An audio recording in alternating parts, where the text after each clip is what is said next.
Iran এবং আমেরিকার যে 2 সপ্তাহের যুদ্ধবিরতি শুরু হয়েছে গতকাল থেকে, এই যুদ্ধবিরতির ভবিষ্যৎ কি?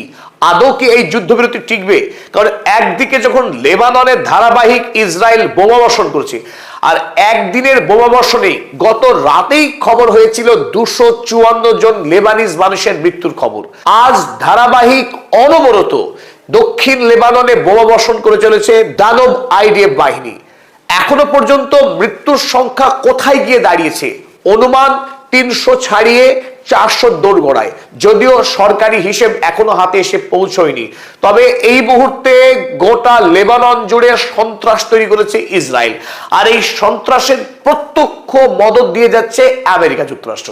খুব তাৎপর্যপূর্ণ বিষয় এই যুদ্ধবিরতির শর্ত দিয়েছিল ইরান। ইরানের দেওয়া 10 শর্তে আমেরিকা রাজি হয়েছিল যুদ্ধবিরতিতে, আর সেখানে খুব জোর ভাষায় স্পষ্ট করে উল্লেখ ছিল যুদ্ধবিরতি শুধু ইরানে নয়, শুধু ইসরায়েলে নয়, যুদ্ধবিরতি হবে লেবাননে। সে কথা শেহবাজ শরীফ তার টুইট, শেহবাজ শরীফ পাকিস্তানের প্রধানমন্ত্রী, যিনি ইরান এবং আমেরিকার মধ্যে যুদ্ধ বিরতি নিয়ে মধ্যস্থতা করেছিলেন, তিনি খুব বড় বড় করে ক্যাপিটাল লেটারে লিখেছিলেন ইমিডিয়েটলি সিজফায়ার ইফেক্ট হবে, সেটা ইনক্লুডিং লেবানন। লেবাননের কথা যখন খুব জোর দিয়ে উল্লেখ ছিল, সেই লেবাননে যুদ্ধবিরতি যেদিন থেকে কার্যকরী হলো 8ই এপ্রিল, সেই 8ই এপ্রিলে সর্বশক্তি দিয়ে ইসরায়েল ঝাঁপিয়ে পড়ল দক্ষিণ লেবাননে। তার ইরান হামলা যখন বন্ধ হলো একদিনের জন্য, সেই শক্তিটা পুরোটাই গিয়ে ঢেলে দিল লেবাননে। বলে আমেরিকার প্রত্যক্ষ সহযোগিতা ছাড়া, ইন্ধন ছাড়া, আমেরিকার অস্ত্র ছাড়া ইসরায়েল কোন সাহসে লেবাননে গিয়ে মানুষ খুন করে, গণহত্যা চালায়, তার উপরে আগুনে ঘি ঢালার মতো? ডোনাল্ড ট্রাম্প আজ ভারতীয় সময় সকাল 9টায় লাফ দিয়ে উঠে তিনি যে টুইট করলেন, এই টুইটে তিনি খুব স্পষ্ট করে মার্কিন সৈন্যদের বার্তা দিলেন, যুদ্ধের জন্য প্রস্তুত থেকো, এখন বিশ্রাম করো, যে কোনো সময় নতুন করে নতুন উদ্যমে ইরানের বিরুদ্ধে যুদ্ধে ঝাঁপ দিতে হবে। আমেরিকা ইজ ব্যাক, তার টুইটে খুব জোর দিয়ে তিনি লিখলেন ক্যাপিটাল লেটারে, আমেরিকা ইজ ব্যাক। তার এই টুইট থেকেই নতুন যুদ্ধের ইঙ্গিত তিনি দিয়ে দিলেন। ফলে এই যুদ্ধবিরতি যে ঠুনকো ভঙ্গুর খুব অল্প সময়ের মধ্যে ভাঙতে চলেছে, সেই ইঙ্গিত কিন্তু এখন আকাশে বাতাসে। একটি জঙ্গলে 2টি শের থাকতে পারে না, সাপে আর নেউলে বন্ধুত্ব হতে পারে না, যে প্রবচন রয়েছে। ইরান এবং আমেরিকা যুক্তরাষ্ট্র ততদিন পর্যন্ত তাদের মধ্যে শত্রুতা শেষ হতে পারে না, যতদিন না পর্যন্ত একজন ধ্বংস হচ্ছে কিংবা দুর্বল হচ্ছে। তাই এই মুহূর্তে ইরানের জন্য যুদ্ধের প্রস্তুতি চালিয়ে যাওয়া এবং আমেরিকাকে বিশ্বের মানচিত্র থেকে অর্থনৈতিক এবং সামরিক দুইভাবেই যতক্ষণ না দুর্বল করতে পারছে, এই যুদ্ধ শেষ হওয়া অত্যন্ত কঠিন। আর সেই ভাষায় কিন্তু ঝঙ্কৃত হয়েছে ডোনাল্ড ট্রাম্পের টুইটে। চলুন আমরা দেখে নিই 2-1টি কথা তিনি কি বলেছেন। All US ships, aircraft and military personnel with additional ammunition, weaponry and anything else that is appropriate and necessary for the lethal prosecution and destruction of an already substantially degraded enemy will remain in place in and around Iran until such time as the real agreement reached. তিনি ইরানকে আক্রমণ করার উদ্দেশ্য নিয়ে মধ্যপ্রাচ্যে যে বিপুল পরিমাণ মার্কিন সেনা সামরিক অস্ত্র শস্ত্র মোতায়েন করেছিলেন, তিনি সেই সেনাদের উদ্দেশ্যে বললেন প্রস্তুত থাকতে। এবং ইতিমধ্যেই ইরানকে যে ভয়াবহভাবে ধ্বংস চালিয়েছে, যেটুকু অবশিষ্ট রয়েছে ইরানের, সেই অবশিষ্ট ইরানের শক্তিকে ধ্বংস করবার জন্য তিনি নির্দেশ দেবেন, যদি ফাইনাল এগ্রিমেন্ট না হয় ইরানের সাথে। তারপরে অবশ্য তিনি বলেছেন হুইচ ইজ হাইলি আনলাইকলি, অর্থাৎ তিনি আশা করছেন ইরানের সঙ্গে এখনো পর্যন্ত সন্ধি হবে, চুক্তি হবে। কিন্তু তারপরে তিনি সম্পূর্ণ পাল্টি মেরে বললেন 2টি দাবি থেকে আমেরিকা যুক্তরাষ্ট্র একটুও সরেনি। 1, ইরানে ইউরেনিয়াম সমৃদ্ধিকরণ তিনি করতে দেবেন না। 2, হরমুজ প্রণালীকে নিঃশর্তে ইরানকে খুলতে হবে, তার উপরে কোনো শর্ত চাপানো আমেরিকা যুক্তরাষ্ট্র মানবে না। অথচ 10 দফা দাবি, যে দাবির ভিত্তিতে আলোচনা এবং যুদ্ধবিরতি, সেখানে ডোনাল্ড ট্রাম্প স্পষ্ট বলেছিলেন 10-point plan workable basis for talks. আমেরিকার সঙ্গে ইরানের যে আলোচনা হবে, সেই আলোচনার ভিত্তি হবে ইরানের দেওয়া 10 দফা দাবি। তিনি নিজে বলেছিলেন, তার ভিডিও ফুটেজ রয়েছে, আর সারা পৃথিবীর নিউজ পেপার ম্যাগাজিন তারা তো কোট করেইছে। এই ডোনাল্ড ট্রাম্প, যিনি মানব জাতির ইতিহাসের সবচাইতে ঘৃণ্য ইভিল ব্যক্তি এবং যিনি মিনিটে মিনিটে নিজস্ব অবস্থান বদলান লালসার কারণে এবং তার ঘৃণ্য পাশবিক মনোবৃত্তির কারণে, যিনি পিডোফাইল, যিনি যৌন অপরাধী হিসেবে ইতিমধ্যেই আমেরিকাতে সমালোচিত, এপস্টিন ফাইলের অভিযোগ যার দিকে তীরের মতো ধেয়ে বেড়াচ্ছে প্রতি মুহূর্তে, তিনি আমেরিকার রাষ্ট্রপতি হিসেবে এই মুহূর্তে গোটা পৃথিবীতে সন্ত্রাসের খুনের যে পরিবেশ তৈরি করেছেন, সেই ডোনাল্ড ট্রাম্পকে যে নির্ভর করা যায় না, মানব জাতি যে তাকে নির্ভর করতে পারে না, তিনি আরো একবার প্রমাণ করলেন ইরানের সঙ্গে লেবাননের সঙ্গে গাদ্দারি করে। কারণ তিনি বিক্রি হয়ে আছেন এপস্টিন ফাইলে, তিনি বিক্রি হয়ে আছেন ইসরায়েল স্টেটের কাছে। ইসরায়েল তার গডফাদার, যুদ্ধ অপরাধী বেঞ্জামিন নেতানিয়াহু এই ডোনাল্ড ট্রাম্পের গডফাদার। কান ধরে তোলানো বা বসানো, যেভাবে নির্দেশ দিচ্ছেন সেইভাবেই কথা বলছে এই টকিং প্যারট ডোনাল্ড ট্রাম্প। আর ইসরায়েলের এই কৃতদাস ডোনাল্ড ট্রাম্প এখন নতুন করে প্রচুর পরিমাণে অস্ত্র পাঠাতে শুরু করেছে ইসরায়েলের বাড়িতে। আর সেই অস্ত্র ব্যবহার করে ইসরায়েলি গণহত্যাকারী আইডিএফ সৈন্যবাহিনী বোমা ভর্তি বোমারু বিমান নিয়ে দক্ষিণ লেবাননে গিয়ে নিরুপদ্রব বোমা বর্ষণ করছে আর একটার পর একটা শহরকে ধূলিসাৎ করে দিচ্ছে। ফলে এই মুহূর্তে গোটা দক্ষিণ লেবানন মৃত্যুর উপত্যকাতে পরিণত হয়েছে।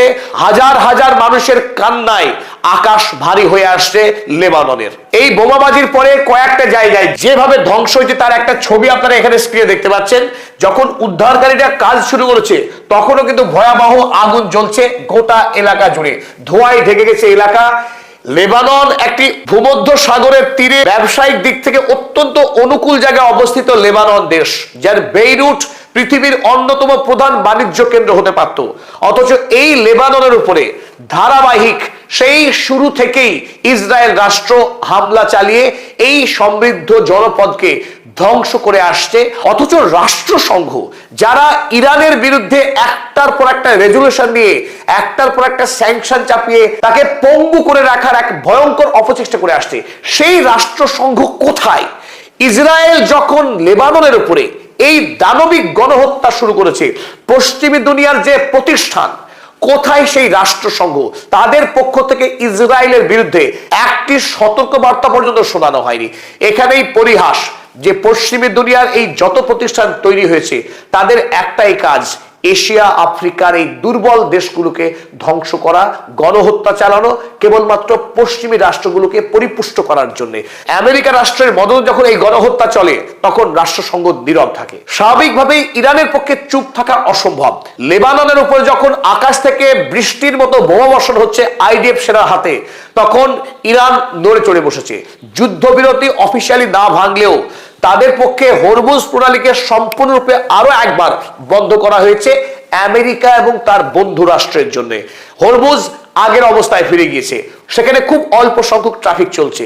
আহমেদ বাহিদি, যেটুকু খবরে প্রকাশ, তিনি এই যুদ্ধবিরতির বিপক্ষেই ছিলেন। তবুও সর্বোচ্চ নেতার নির্দেশ মেনেই এই যুদ্ধবিরতিতে সম্মতি দিয়েছিলেন আহমেদ বাহিদি। তিনি নতুন করে আবার আইআরজিসি কে নির্দেশ দিয়েছেন এই হরমুজ প্রণালীকে সম্পূর্ণ নিয়ন্ত্রণে রেখে তার ট্রাফিককে বন্ধ করে দিতে, যাতে আমেরিকা যুক্তরাষ্ট্রকে শিক্ষা দেওয়া যায়। কারণ হরমুজের থেকে আমেরিকাকে প্রতিশোধ দেওয়ার জন্য আর কোনো ভালো অস্ত্র হতে পারে না।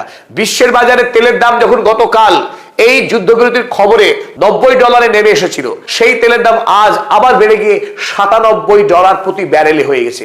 ফলে যদি হরমুজ প্রণালী বন্ধ রাখতে পারে ইরান, আমেরিকার পতন হরমুজেই হবে। চলুন এবার একটু বুঝে নেওয়ার চেষ্টা করি হঠাৎ করে আমেরিকা যুক্তরাষ্ট্র কেন ইউটার্ন নিল। যদিও ডোনাল্ড ট্রাম্প তিনি আনপ্রেডিক্টেবল, তাকে আগে থেকে ভবিষ্যৎবাণী করা যায় না এবং তার চরিত্রটাই এরকম যে তিনি মিথ্যা কথা বলবেন এবং প্রতি মুহূর্তে তিনি পাল্টাবেন গিরগিটির মতো। সেই গিরগিটিকে অবশ্য প্রভাবিত করেছে ইসরায়েল। ছবিতে আপনারা দেখছেন ইয়াইর লাপিড, ইনি ইসরায়েল রাষ্ট্রের বিরোধী নেতা, এই জঘন্য মানব বিদ্বেষী রাজনৈতিক নেতা, যিনি মানবতাকে খুন করতে চান, হত্যা করতে চান এবং শান্তি প্রতিষ্ঠার শত্রু হচ্ছে এই ইয়াইর লাপিড। যখন আমেরিকা যুক্তরাষ্ট্র ইরানের সঙ্গে 2 সপ্তাহের যুদ্ধবিরতিতে সম্মতি দিয়েছে, তারপরেই ইসরায়েলে শুরু করেছে আন্দোলন। এমনকি গণহত্যাকারী বেঞ্জামিন নেতানিয়াহু তার কাছে শিশু। তিনি আরো বড় দানব। এই দানব ইসরায়েলের বিরুদ্ধে আন্দোলন শুরু করে দেয় যে এতে ইরান শক্তিশালী হবে, ইরান আরো ভয়ঙ্কর হয়ে উঠবে। আর যদি এখনই ইরানকে ধ্বংস না করা যায়, তার সঙ্গে যদি আমেরিকা চুক্তি করে, আগামী দিনে ইসরায়েল রাষ্ট্র ধ্বংস হয়ে যাবে, ভেঙে পড়বে, কোনোভাবেই মধ্যপ্রাচ্যে টিকতে পারবে না। তাই গোটা পৃথিবীতে ইয়াইর লাপিড যারা জায়নবাদী, তাদের সঙ্গে মুহুর্মুহু যোগাযোগ করে গোটা পৃথিবীতে তাদের যে ব্যাপক ক্যাপিটাল শক্তি রয়েছে, আর্থিক যে শক্তি রয়েছে, বড় বড় বাণিজ্যিক প্রতিষ্ঠান যেহেতু এই জায়নবাদীদের হাতে রয়েছে, তাদেরকে দিয়ে আমেরিকা সরকারকে ব্যাপক পরিমাণে চাপ প্রয়োগ করা হয়। আর এই চাপের ফলে ডোনাল্ড ট্রাম্প শেষ পর্যন্ত তিনি যুদ্ধবিরতির অবস্থান থেকে আবারও যুদ্ধের দিকে ঝুঁকতে শুরু করেন। এই ইসরায়েলি বিরোধী নেতা আমেরিকার সঙ্গে ইরানের যে যুদ্ধবিরতি, তাকে বর্ণনা করলেন পলিটিক্যাল ডিজাস্টার হিসেবে। পলিটিক্যাল ডিজাস্টার কার? ইসরায়েলের জন্য এই যুদ্ধবিরতি রাজনৈতিক বিপর্যয় বলে ব্যাখ্যা করলেন। এমনকি সাধারণ ইসরায়েলি জনগণের একটা বড় অংশ, তারাও নেতানিয়াহুর বিরুদ্ধে আন্দোলন শুরু করলেন ইসরায়েলে। ব্লুমবার্গ কাগজ লিখছে, Israelis criticise Netanyahu for truce seen empowering Iran. তারা মনে করলেন এই যুদ্ধবিরতিতেই ইরান শক্তিশালী হয়ে উঠবে, ইসরায়েলের বিরুদ্ধে শক্তিশালী আক্রমণ শুরু করবে। তাই ইসরায়েল রাষ্ট্রকে বাঁচিয়ে রাখতে গেলে আমেরিকার সঙ্গে ইরানের মধ্যে কোনো চুক্তি হতে দেওয়া যাবে না। আর বিশ্বব্যাপী জায়নবাদী এই শক্তির কাছেই ডোনাল্ড ট্রাম্প, যিনি নিজেই যুদ্ধবাজ, যিনি নিজেই লোভী এবং চরিত্রহীন, সেই ডোনাল্ড ট্রাম্পের অবস্থান বদলাতে খুব একটা সময় লাগেনি। আমেরিকা যে তার যুদ্ধবিরতির অবস্থান থেকে সরে আসছে এবং যুদ্ধে ফিরতে পারে, তার বড়সড় ইঙ্গিত পাওয়া গেল ক্যারোলিন লেভিট, যিনি হোয়াইট হাউসের মুখপাত্র, ডোনাল্ড ট্রাম্পের মুখপাত্র। তিনি বললেন ইরানের দেওয়া যে 10 দফা শর্ত, সেই শর্তকে নাকি ডোনাল্ড ট্রাম্প সরাসরি আস্থা করে ছুঁড়ে ফেলেছে, গার্বেজে ছুঁড়ে ফেলেছে। তিনি বলেন ইরানস অরিজিনাল পিস প্রপোজাল, ইরানের দেওয়া শান্তি প্রস্তাব ওয়াজ লিটারালি থ্রোন ইন গার্বেজ। তাকে ছুঁড়ে মেরেছে ডোনাল্ড ট্রাম্প আস্থা করে। এত বড় স্পর্ধা দেখাচ্ছেন এই নির্লজ্জ লেভিট। তিনি দাবি করছেন যে আস্থা করে ফেলে দেওয়া হয়েছে ইরানের দেওয়া শান্তি প্রস্তাব। অথচ ডোনাল্ড ট্রাম্প নিজেই জানিয়েছিলেন যে ইরানের দেওয়া 10 দফা শর্তই আলোচনার ভিত্তি হবে। তাহলে এটাই গিরগিটি, যে গিরগিটির রং বদলাতে সময় লাগে না। পরিশেষে জেডি ভ্যান্সের কথা একটু উল্লেখ করতে হয়। জেডি ভ্যান্স এখন ইরানের ঘাড়েই দোষটা পাচ্ছেন। তিনি বলছেন ইরানের বুঝতে ভুল হয়েছে, it was a misunderstanding, Lebanon was not included in the truth.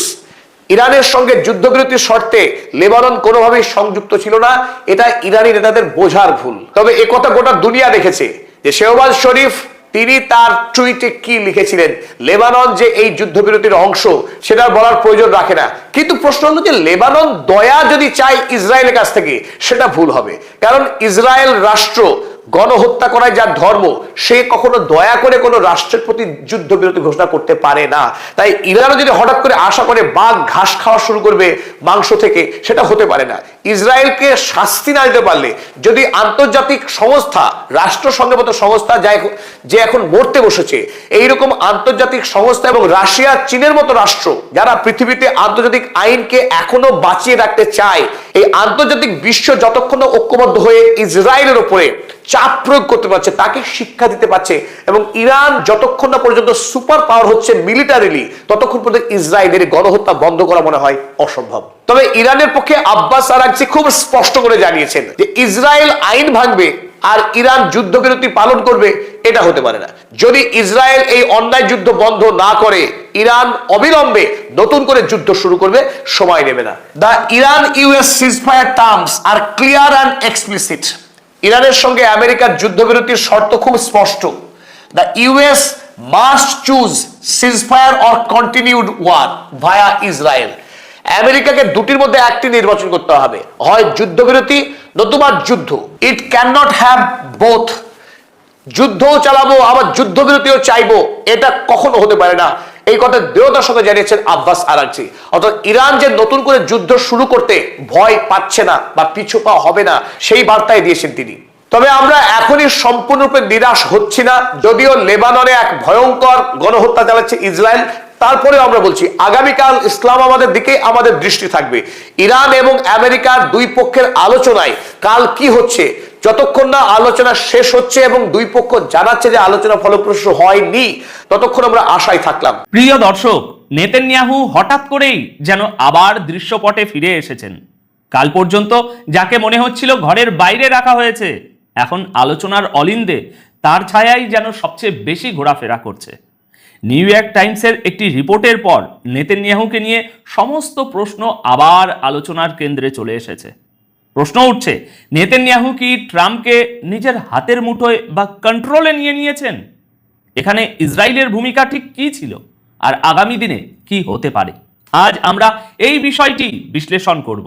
তবে ভালো খবর হলো, আমেরিকা এবং ইরান উভয় দেশই আলোচনার জন্য এক পা এগিয়েছে। হোয়াইট হাউস জানিয়েছে যে আমেরিকা জেডি ভ্যান্সের নেতৃত্বে তাদের একটি দল ইসলামাবাদের উদ্দেশ্যে রওনা করে দিয়েছে।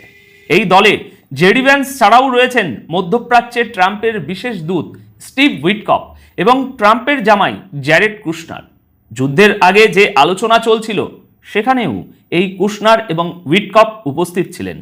পাকিস্তানে নিযুক্ত ইরানের রাষ্ট্রদূত জানিয়েছেন যে আজ 9 এপ্রিল সন্ধ্যার মধ্যেই আলোচনার জন্য ইরানের প্রতিনিধিরা ইসলামাবাদে পৌঁছে যাবেন।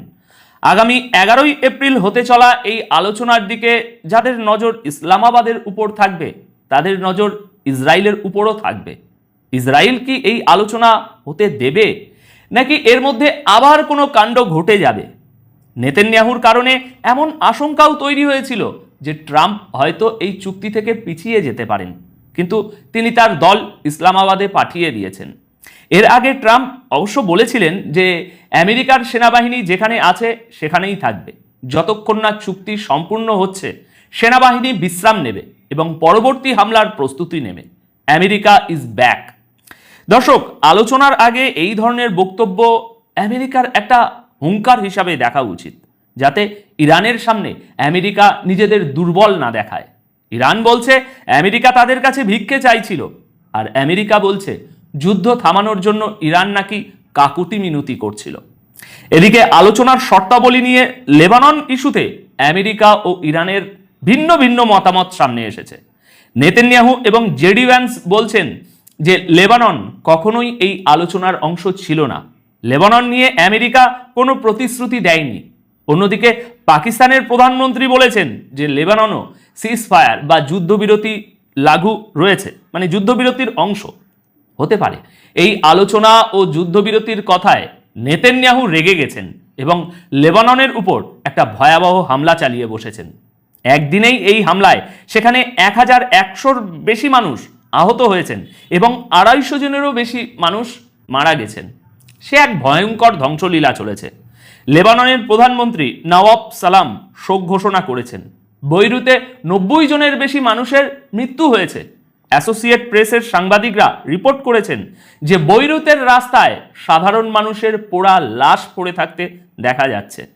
যুদ্ধবিরতির পরের এই দিনটিকে লেবাননে পুরো যুদ্ধের সবচেয়ে রক্তক্ষয়ী দিন বলা হচ্ছে। শুধু বৈরুত শহরেই 5 বার আলাদা আলাদা স্ট্রাইকে অনেকগুলো হামলা হয়েছে। ইসরায়েলের সেনাবাহিনী জানিয়েছে যে এই যুদ্ধে এটাই তাদের সবচেয়ে বড় হামলা। মাত্র 10 মিনিটের মধ্যে দেশের বিভিন্ন এলাকায় হিজবুল্লাহর 100টিরও বেশি কমান্ড সেন্টারে হামলা চালানো হয়। এদিকে ফ্রান্সের প্রেসিডেন্ট ইমানুয়েল ম্যাক্রন লেবাননে ইসরায়েলের হামলার যে হয়েছে সেটা থামানোর জন্য আবেদন জানিয়েছে। ওদিকে ব্রিটেনও বলেছে যে লেবাননকেও এই যুদ্ধবিরতির আওতায় আনা উচিত। কিন্তু আপনারা দেখবেন নেতানিয়াহুর উপর এসব কথার কোনো প্রভাবই পড়বে না বা পড়ছে না। তার অগাধ বিশ্বাস যে আমেরিকা তার প্ল্যানই বাস্তবায়ন করবে। আর এখানেই বড় প্রশ্ন ওঠে, নেতানিয়াহুর এই বিশ্বাসের ভিত্তিটা ঠিক কি? লেবাননে এই হামলাকে ইসরায়েলের দিক থেকে একটি অঘোষিত শর্ত হিসাবে দেখা হচ্ছে। ইসরায়েল বোঝাতে চাইছে যে ট্রাম্প নেতানিয়াহুর ইচ্ছা ছাড়া কোনো সিদ্ধান্ত নিতে পারবেন না। বিশ্বের সবচেয়ে শক্তিশালী সেনাবাহিনী এবং প্রেসিডেন্ট ট্রাম্প কি তাহলে নেতানিয়াহুর কন্ট্রোলে চলছেন? তিনি তো কখনোই চাইবেন না যে যুদ্ধ থেমে যাক। তিনি মানে নেতানিয়াহু। ইসরায়েলের উদ্দেশ্য এখনো পূরণ হয়নি, ইরানে ক্ষমতা পরিবর্তন হয়নি, বা তাদের পরমাণু মিসাইল কর্মসূচিও শেষ করা হয়নি। আমেরিকার সাথে এই আলোচনা ইরানকে একটা স্বীকৃতি দিচ্ছে